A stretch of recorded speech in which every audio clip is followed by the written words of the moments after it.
The world of football with a soccer perspective. This is Soccer Today with Duane Rollins and Kevin Laramee, live on the Sports Podcasting Network. Good day, good night, and welcome to Soccer Today for Wednesday, October 30th, 2019. I'm Kevin Laramee, joined by Duane Rollins. As always, Duane, how are you this morning? I'm doing well, doing all the prep tonight to arrange my work and all that to watch the Eastern Conference Final to see whether Part 3 is on the way. Oh my goodness, could you imagine? I couldn't have imagined a few months ago. Well, I could have and I couldn't have, but we'll talk a lot more about that when I say Part 3. I think most people understand I'm referring to Toronto v Seattle Part 3, right? Yeah. It will be the third matchup in 4 years between Toronto FC and Seattle. We'll see if it happens. We'll see next week. But for me, well, we'll see tonight actually. For me, how I'm feeling this morning is tired. Yeah. LAFC, Seattle. 10 p.m. starts Eastern Time, 7 p.m. Pacific. That actually starts at like 7:20 something. Good thing we didn't have extra time. But what a game. LAFC might not have won. LAFC is always entertaining in the playoffs. And I have to say, LAFC versus either Galaxy or Seattle, anyone in the playoffs, is quite a fun game to watch. Yeah, it was a fun game to watch. 3-1, obviously, was the score there. Seattle played a brilliant game plan that was able to stifle the attack, and they took advantage of, I think, some North American refereeing mentality in the playoffs with a couple tackles in Vila that probably should have been penalties in some cases, or at least dangerous free kicks. The Arriaga one on Vela, the really hard shoulder tackle, and then Marufo looks at the LA players and no, all shoulder. This was all shoulder. This was good, but looking at the replay, this was an American football shoulder tackle. Yeah, or ice hockey if you prefer. If you're in Canada, it's like. Well, it might have been a penalty in the NHL in the modern rules because he kind of hit his head a bit. So look, we talk about this to death over the years, and the whole let them play mentality of refereeing in the playoffs is ridiculous and insane and not defendable and illogical and everything you want to add in there. But that's what happens, and you have to adjust your game to reflect that. So, it's not that I'm saying that's why LAFC lost. I think it's frustrating that it happens, but you have to know it's going to happen. I mean, it's on both sides too, and also one thing that's very fascinating is the amount of video-assisted refereeing or video review we've seen in the playoffs, which is none compared to the regular season. It's weird how that threshold becomes really high. The clear and obvious threshold becomes really rare in the playoffs. Yeah, I'm going to give you a hot take on VAR. I don't think it's going to always exist, but the amount of VAR that's used in 10 years from now or 5 years from now is going to be vastly reduced from where it is at. It's going to be right down to just a couple incidences, because I think we're quickly seeing what I've been saying all along, that it's annoying as hell and they want it out when the games are most important anyway. So okay, you were right. Duane, you were right. Let's talk about LAFC. And of course, there's the easy narrative coming out of this, and we're not going to mention that narrative to Bob Bradley because he might tell us to get lost. There's the Carlos Vela narrative, of course. But let's give credit to Seattle here. Seattle started the game really well, and even though they conceded a goal at the 17th minute, Atuesta on a beautiful free kick, no one expected Atuesta to hit that free kick. Everyone expected Vela. Atuesta did, and he buried it. But Seattle really started well this game, and I have to give credit to Brian Schmetzer. I alluded to it in yesterday's show. I had a bit of a hunch, had a bit of a feeling that this could come down to who's prepared enough and who has who has been tested enough during the season. And Seattle were tested. They had to fight from a hard beginning of the season. And we saw that resolve last night in Seattle, coming back from a goal down, scoring 3 unanswered goal. Rui Diaz, a pure striker, changing the entirety of the mindset for Seattle. Seattle was full measure, in my opinion, last night. No, for sure. They basically took advantages of the vulnerabilities that LAFC had there. And I joke. I wasn't a joke. I absolutely stated, for something we've stated before, that Marc-Anthony Kaye is maybe arguably, when you look at MVP in a literal way, most valuable player to his team. he is right up there amongst all the players in Major League Soccer because he allows them to do what they do well. That's not to say he's the most outstanding player, which is really what the MVP trophy is given to. Yeah. But he is certainly a player that is of vital importance to that team and what he did. And the fact that he did not start and then came on probably in a reduced role in terms of his abilities, although once he came on, that's, it was only one more goal from that point. So it's maybe he did strengthen it up a little bit. It's hard to say. It's just LA didn't look. It's not that they didn't look good, because they are good, but they didn't look the same as they looked in the summer. And it reminds me a lot of other great teams in the past 3 years. All three Red Bulls, of them. If you look, NYCFC. So you're talking about the two teams from New York, obviously. Well, no, I'm actually referring to the last two champions. Okay. If you look at their seasons, TFC looked amazing in the summer. When teams are looser, when teams are going through those dog days, the teams with the high talents just roll. And then people start to get this narrative about them that they're untouchable because they're rolling. If you go back to 2017, you look at TFC's record in June and July, they were scoring for hell of it, like 3-4 goals a game. I remember a game against Orlando where they were just laughing in the stands and laughing on the field, and it was 5-0 or something. It was Orlando, so, grain of salt. But nonetheless, you look at Atlanta last year, same way. But once the business end goes, and if they haven't been tested, there's like this shock to the system, and it takes them a while to adjust, and they have to adjust their game plans. And I don't think LAFC did. They didn't adjust how they played. They didn't get tougher. They didn't get grittier. And instead, they got sucked into a street fight with LA Galaxy. And then I think the adrenaline and all that just sucked them into being beat by a team that knows how to win in the playoffs. People who got into fights will get that. After your fight, when your leg still shakes, your right or your left leg still shakes with the adrenaline, and you're trying to regain your composure, and you can't. This was a bit the LAFC last night after their fight with the Galaxy. This was not emotionally charged, but it was important game and tactically. And Seattle is a dangerous team to play against that is more organized than the Galaxy was, and that do have some game changers that are part of the run of play. You see Zlatan coming. He might get a half a chance and bury it, but it's not the same as having a Lodero, Rui Diaz, and supporting cast coming at your defense. And Jordan Morris with the speed out wide. And Brad Smith. I'm impressed by Brad Smith. I want to get back to Brad Smith in a second, but yes, go ahead. Well, I was just going to say, it's an experienced team, and that matters in these one-off games. And look, let's take a step back for a second here. And if you want to go into legacy stuff, yes, I took a photo of my den wall last night, which has the "We Won Blank Everything" scarf from TFC and a photo of me from early days, and it's my TFC wall basically. And said, if you want to have an argument with the best team ever, then yeah, I think there's something to be said about that. The team that won all three trophies, the only team to have done that, all three trophies they could win domestically, is still in my mind the best team to ever play in MLS. But LAFC's legacy in terms of a great team is not tarnished by losing one game, but you do need to win a championship to be considered among the greatest teams ever.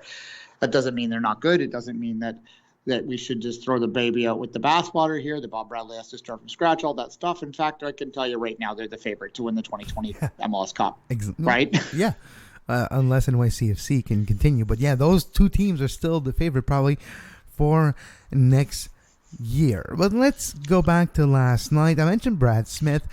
It's unfortunate that he was injured for not majority, but a good part of the season. His contribution last night to a Seattle offense and that transition, what he brings in that transition, and then a big body on set pieces too, man, it's a very valuable piece for Seattle. One that's going to contribute to the continuity of success, I believe, in Seattle.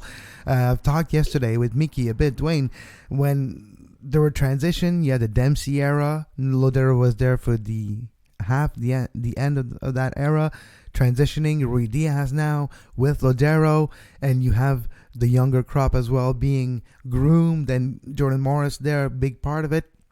So you're having a successful franchise, the third time in 4 years they're in MLS Cup. I think Seattle, they're doing a lot of things right without creating a lot of controversy, and I think because it's not a big name coach, and it's a low profile character, has a personality in Brian Schmetzer, I truly believe he doesn't get all the credit he deserves. And I mentioned it yesterday, which was harder to mention yesterday than today, but I think it needs to be reassessed Brian Schmetzer is one of the big architects of the win last night. I think if you want to look at people's reluctance to hold Schmetzer up against the all-time greats, it's a little bit of that has to do with Ziggy and the fact that he passed recently and he was so beloved both for what he did on the field and also just as a human, that I think a lot of people feel that if they're going to hold Schmetzer up, they're kind of knocking Shiggy down because of the way he left at the end and how that allowed Seattle to break through. And that's not the case at all, of course, but human nature is of sorts of that. So I think that also this is a guy that doesn't promote himself. And as you say, Seattle, although a big market within Major League Soccer standards, is not a big market overall. Really, it's a tier 2 market, I would suggest, as is Toronto, for that matter, for those that think in the North American context, even though it's big physically. It doesn't get the play that an LA or New York does, right, in terms of mainstream stuff. So people, I think that matters. Like the El Tráfico is not the best rivalry in Major League Soccer, but if you listen to anyone talking about it, it is, because it's in LA, and it matters a little bit more because of that. And I think Seattle, because they're up there in the Northwest, that they're sort of just doing what they do every year consistently. So they're never surprising. That's another factor there too. They're down form. Seattle's like, most teams have like ebbs and flows, right? In MLS, they have like the dark ages. Seattle's dark ages was the start of 2016. And they finished that year winning MLS Cup. So yeah, it's like 4 months in 2016 when they couldn't quite figure it out and looked like maybe they were taking a regression, and then they changed coach. They changed coach. Garth Lagaway just came in the off season, and I remember I was at MLS Cup that year. You're right. So that being said, Seattle is full credit. Now let's move to LAFC. Let's go to the easy narrative, to the intangibles that I usually don't like to talk about because it's not like we can quantify them. Are they replicable? Is it just pure luck or I would say probabilities happening in front of our eyes? But Carlos Vela and the big games. Carlos Vela not performing, and I don't like to say performing. That's why the quotes, if you're looking at us on video, air quotes if you're listening to us on podcast. It is, for me, the easy narrative saying he doesn't perform. There were still moments in this game where he was a game breaker. He created that opportunity for LAFC's goal with the foul at the 70th minute just outside of the box around the 21-yard mark. So he created that chance. And the amount of time where he was attacked by 3 players of Sounders, still getting the ball, being tackled on the floor, getting up, still controlling the ball, he performed well. But the easy narrative that in big games his team doesn't win is still there, Duane. Yeah, and look at his career as a whole. No one is doubting his talent. Obviously, he's a very talented, dynamic, creative player that has demonstrated an ability to produce offense at a rate that has only been matched, if at all, by 1 or 2 players in Major League Soccer history. But if you look at his overall resume prior to Major League Soccer, although good, it is not at the same level as some of those other players that we've talked about. Ibra was right. When he was in the Premier League, he was not really that well known, to be honest. He was known. He was a player that was expected that he produced, but he never really fought through and established himself as a guy that you couldn't lose, that, absolutely demanded to be, at the level he was or above. Right? I have trouble placing his team nowadays, but that's an historical conversation for a Tuesday in the future. He's a very, very good player, but is he a player that will change and evolve and grab a team and carry them?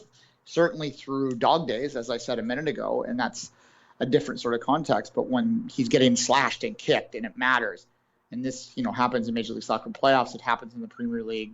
When you're playing another Big Six team. Can he fight through that? Can he make an impact through that? That's a different question. Can he take Mexico to a different level? That's a different question. And, we don't really have answers yet. Although, as I said, he's only 30. And in Major League Soccer characteristics, that's not that old.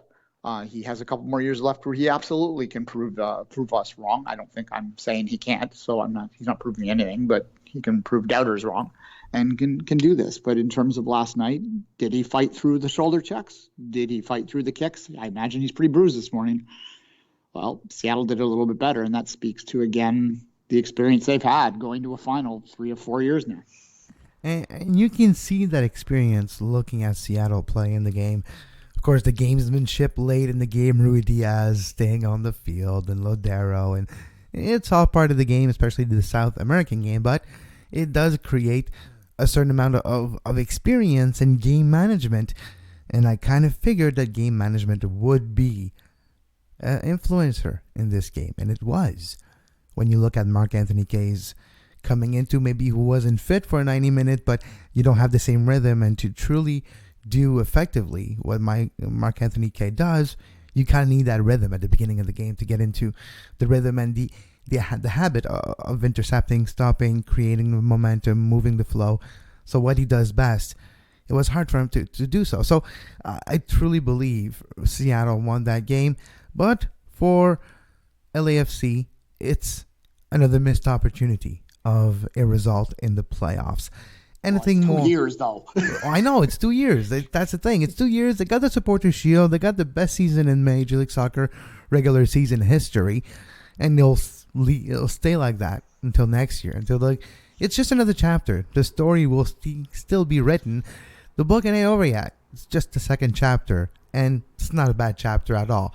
But for Seattle, experience, those intangibles and one-off games, we're seeing the intangibles pay off for Seattle. But tonight might be a different story.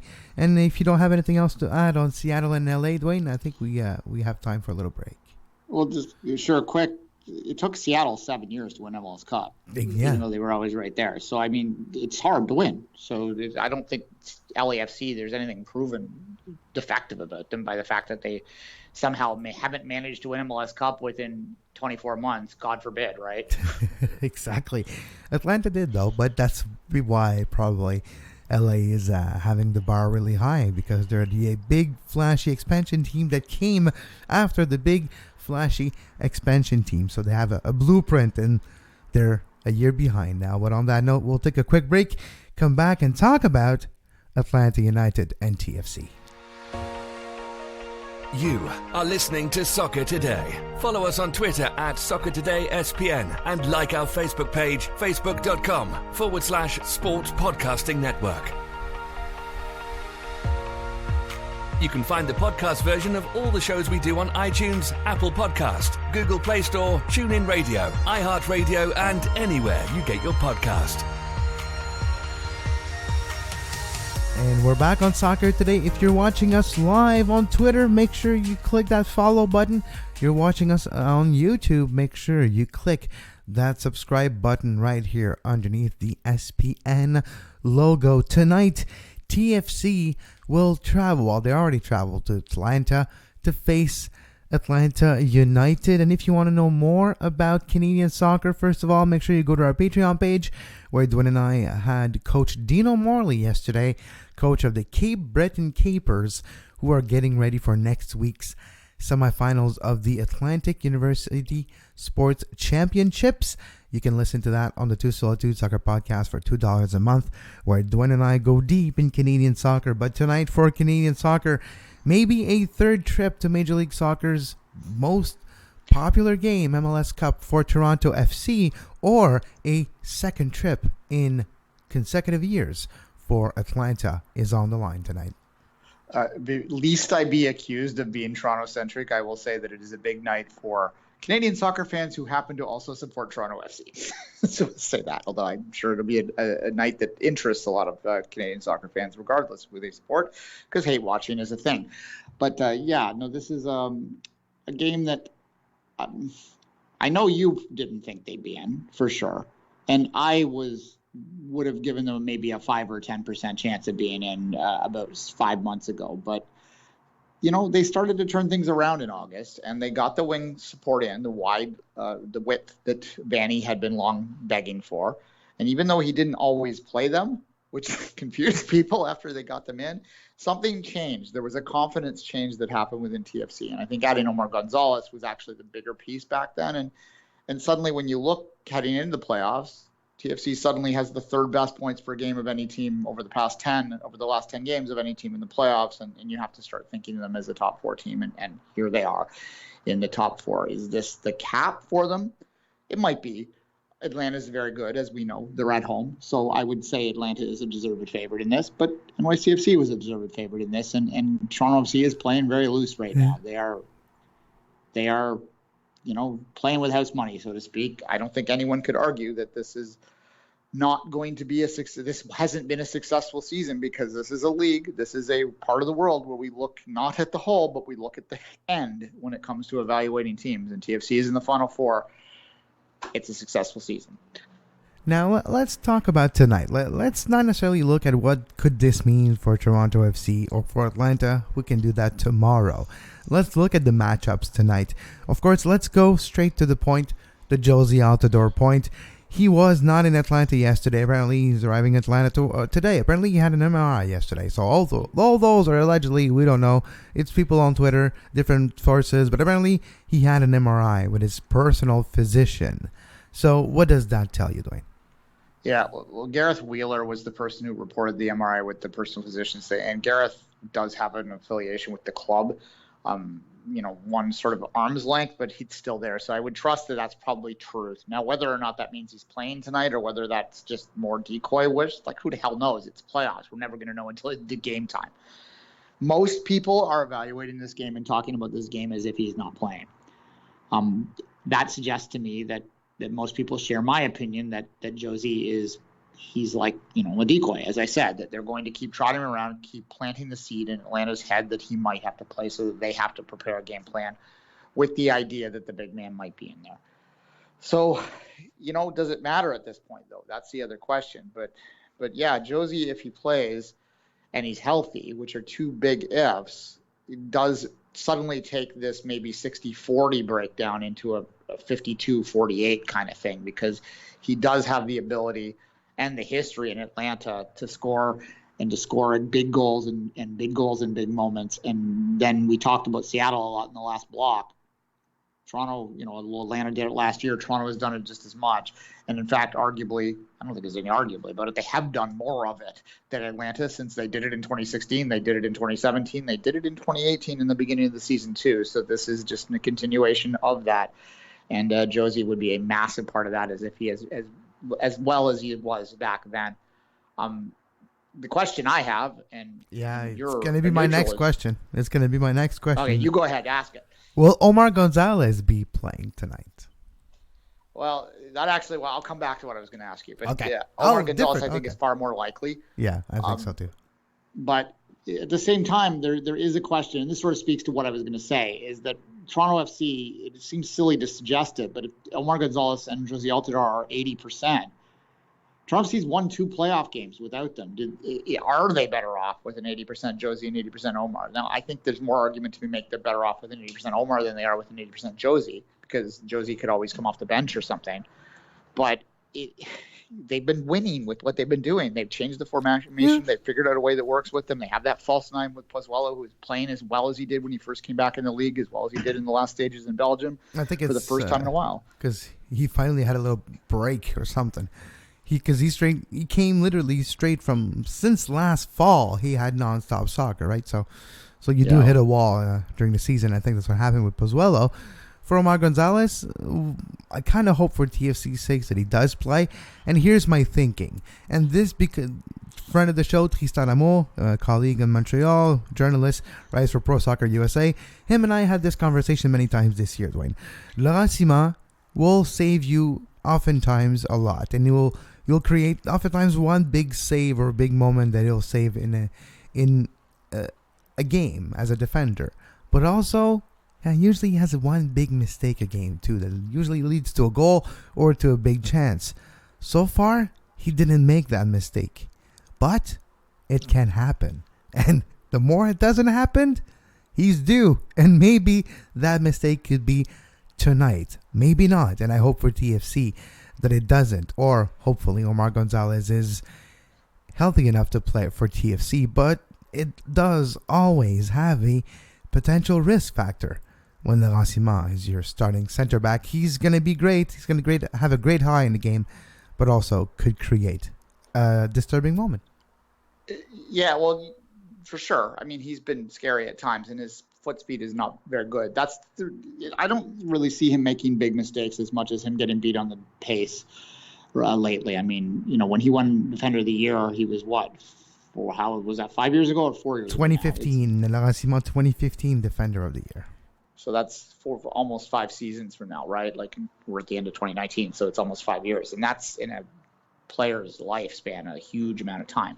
He probably just was 10 or 15% faster. He's never been a fast man. Now he's slow, right? And that he has to do different things now to make that work. I've heard some people, there's an interesting suggestion out there that I've heard that to deal with Atlanta's attack, that one thing Toronto may do tactically is to actually go back to the wingback situation and play 5 at the back with sort of a looser wingback.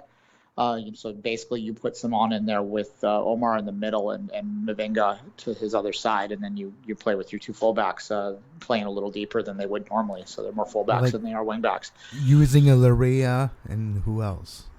Probably Morrow, but... Okay. That could make sense. That could be possible for tonight. Yeah, I tend to think, here's the thing. Greg Vanney has, in big games, shown a willingness to be experimental. So when you're trying to talk about the tactics that Toronto's going to roll out, I think you have to consider that you look at MLS Cup 2017, for instance. They were famous that year for playing with 3 at the back with wingbacks all year. That's what they did. They became synonymous with it. They were like the Dutch, for God's sakes, in their system. Total football. Total football. Then in the final, they roll out a diamond midfield for the first time in months in the biggest game of the year. And that's Greg Vanney in a nutshell. And look, I know there were times this year when we had very conversations on this show about Greg Vanney, or Vanney out, basically. And, me saying I've always been a little more reluctant than most to go that route. But I was even edging towards that maybe we have to think about this. Hell no now.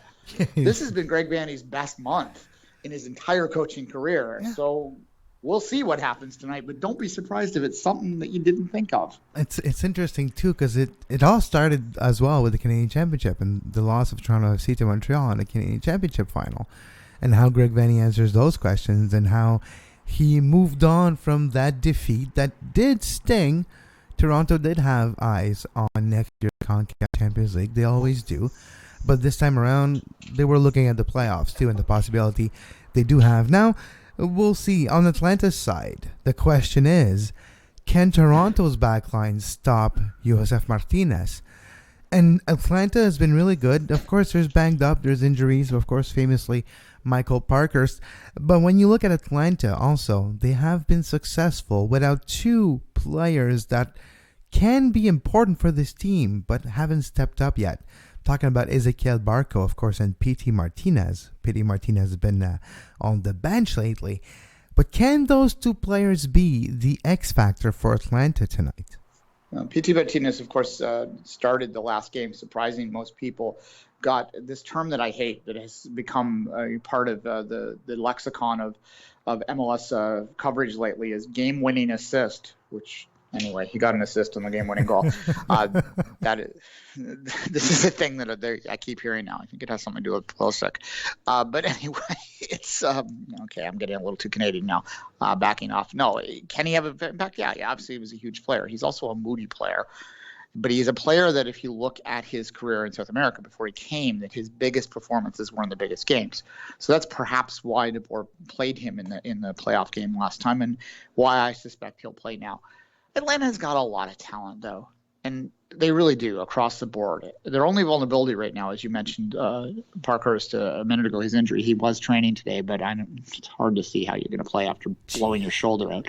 Yeah, I guess he does nothing else to play for. It'll be his final game of his career whenever it ends, right? So him and Raimondo both will see each other in, I guess, somewhere in a clinic that is private, that is not in the team infirmary, because both of them messed up their shoulder. Raimondo was in his last game in a defeat against Seattle last week, but of course Parkhurst was in the first game and the first half of Atlanta's playoff this year. Well, tonight, Atlanta at home. Atlanta did suffer a famous loss in the playoff to Toronto 2 years ago, but last year went all the way. They learned how to lose. They won. In year 3, what happens? What happens after you learn to win in the playoffs? How do you feel? How do you see this unfold tonight on Atlanta's side? Yeah, just for clarification, Atlanta played Columbus in the playoffs 2 years ago, not Toronto. Yes, Toronto went on to beat Columbus in the final, but that's where I got confused. Yeah, it's fine. They played famously in the final game of the season in 2016 or 2017, pardon me, and they knocked them down pretty good on that game and sort of laid a claim to being the favorite for sure, because a lot of people were talking about Atlanta at that point. So there has been a lot of conversation about that. But what do I think about tonight? Look, I think I said 60-40 a minute ago. That's a pretty standard level that you put on an away performance. And I'm going to stick with that. I think TFC will need to play as well as they played, obviously, in the last two games and defend very well tonight against Martinez to win this game. But I give them as much of a chance to win this game as I would them win any game. So this is not – so listen to carefully what I'm saying. Like, this is not a special game for TFC to win. They don't have to go above and beyond. They just have to play their game. And, hope Atlanta doesn't have some, performance of the ages. And they have as much a chance as they would at any other time going in. But it is still, ultimately, there's a reason that Atlanta is hosting this game. They are the more consistent team throughout the season. They earned the right to host it. They deserve to host it. And because of that, they are the slight favorite. If this was in Toronto, I would go the opposite on this. And I would say Toronto was the slight favorite. They are very close, I think. This is a much closer game than last night. And we saw the upset last night. Yeah. So yesterday, when I had my thinking about last night's game, Duane, I was thinking about the coaches, and I had the feeling that Brian Schmetzer versus Bob Bradley and their decision and their tactics and how they would react through the game management phase of the game would dictate the result of the game. I wasn't too far. I was actually pretty damn close. When we're looking at tonight, I'm looking at the goalkeepers in net. They're both good. They both had great postseason, but Quentin Westberg has been lights out for Toronto. I have to say Stephen Fry last night too, and it's a bit of a theme of these playoffs. Good goalkeeper will get you through the one game. Winner continues, losers goes home. Just talk to Tyler Miller in LAFC. Yeah, he'll talk to you about it for a little while before he stops and goes back to get more Kleenex because he's still out of the playoffs. But for tonight, I think it's going to be Q. I think Westberg might be the difference. And I wouldn't be surprised to see Brad Guzan giving a bad goal and giving Toronto an advantage on the road. And the panic of having the opponent leading at home will get to Atlanta, and Toronto will win 1-0 tonight. Well, there you go. That's the Montreal guy saying that. But look, I'll give the same evaluation that I did to the NYCFC game. I think for TFC on the road, they need to go out and punch them in the lip early. And if they taste that little bit of blood, Atlanta has an inclination with the makeup of that team and sort of their history, and there's a lot of evidence of this, that they have it in them to completely lose their mind and completely unravel, and that's a possibility. So if you're TFC, I think you have to go out early and you have to get on the front foot right away. You can't sit there and let them dictate play and let the crowd get roaring into that and let them start coming at you in waves right from the start. You have to go out and you dictate the game yourself in the early parts of this game to not let them get any rhythm going. They will have their moments. Atlanta will. So if you can get yourself a buffer early, then it's a lot easier to sustain and to defend those moments. I give Toronto a chance for sure. In fact, if you want me to give you a number, I will do so. I think we're going to see penalties again, and you can judge all that you want. So obviously, I'm leaning Atlanta. Bradley not kicking a penalty this time. Yeah, so I'm going to go 1-1. 1-1 for Duane, 1-0 for my prediction. On that note, make sure you follow us on Twitter to get our live reaction tonight while we're watching TFC in Atlanta. You can follow Duane on social media at 24th Minute, myself at Kev Laramee, and this show at Soccer Today SPN. We'll be back tomorrow at 11 a.m. Eastern, 8 a.m. Pacific to talk about tonight's game, to review it, and to talk about where do we go from here and MLS Cup that will happen the week after on November 10th. Until tomorrow, as always, if you want to hear more about Canadian soccer and Canadian soccer only, for now, go to patreon.com/sports podcasting network. $2 a month will give you access to the Two Solitude Soccer podcast, where Duane and I recently interviewed Coach Dino Morley of the Cape Breton Capers, the last two-time finalists of the U Sports National Championship for men's soccer. Won in 2017. They were the finalists last year, and they're already qualified for a semifinal berth in the championship of the AUS in the Atlantic provinces. Get that show and more at patreon.com/sportspodcasting network, and we'll be back tomorrow. And until then, as always, have a great soccer. You can find the podcast version of all the shows we do on iTunes, Apple Podcast, Google Play Store, TuneIn Radio, iHeartRadio, and anywhere you get your podcast.